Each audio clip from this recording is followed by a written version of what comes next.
लो आई हम बाबा अरुण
आज मेरे बाप की शादी है, आज मेरे बाप की शादी है, आज मेरे बाप की शादी है।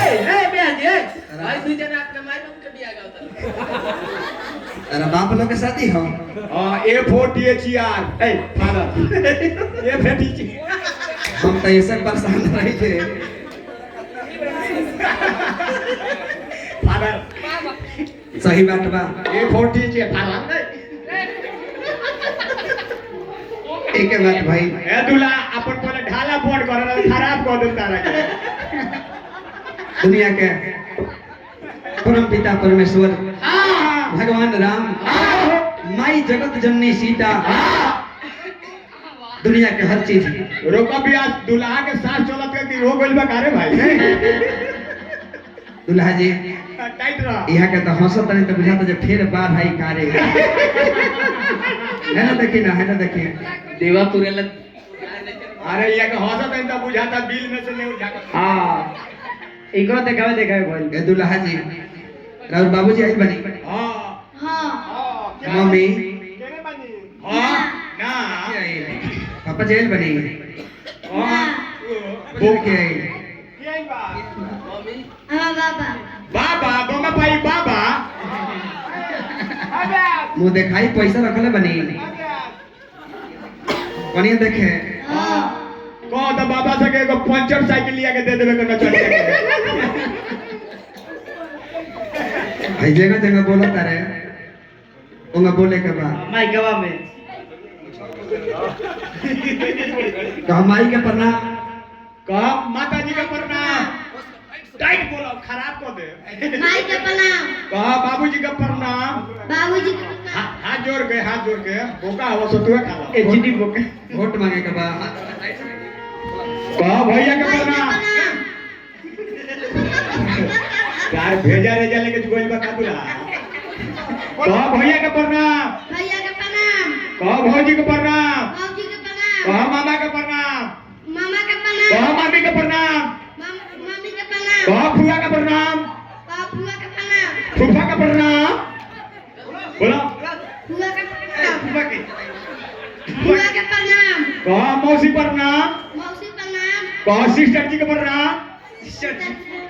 कह माता जी का प्रणाम माता जी के प्रणाम कह मौगी का प्रणाम मौगी के यहाँ से मेहरारू मुड़ी पर चढ़ जाई बिहान से दूल्हा तारा के ट्रेन में झंडू में बेचवावे लगे दुल्हन देखे दुल्हन देखे कह कि अपना बाबा से पूरी पकवावे के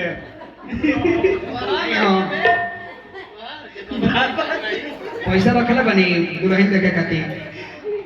हां हाँ बा पैसा अरे पैसा नहीं होता पाइप बानू खोल दिया ये अच्छा देखी तो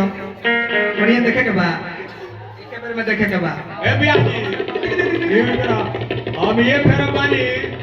कि दूल्हा के एगो आंख रहे के चाहिए या दुल्हन के दोनों गायब रहे के चाहिए। देखिए रे दुल्हा देखला देखनी हम ना क्या देखला माल होइले नहीं खे फ्री में काम चले के बा हां न देखा ना तो तार सासे रोक जाइए के भाई। नहीं देखले और मम्मी लिखी आई आई भाई मुंह दिखाई चाहिए ना पहले थ्रेसर बंद करो। अच्छा एक बार लास्ट एक बार देखे के बाद बढ़िया से देख लेवे के होई हां देख ले नहीं हाँ ना हां नहीं देख रहे ना अरे अपना मम्मी से ना होगा तो एगो फाटल के ब्लाउज के पीस लिया के दे दो। ला दूल्हा तारीफ पियो जाई। हां हां तू पी लिया। चली आ यही जो दूल्हा तू बैठ के हवा छोड़ ए जरा ही ए जरा बैठा अगिया ना और ये एने जयमाल भइल बा कोई जी दूल्हा इनका लगे बैठा है ना फरक बैठा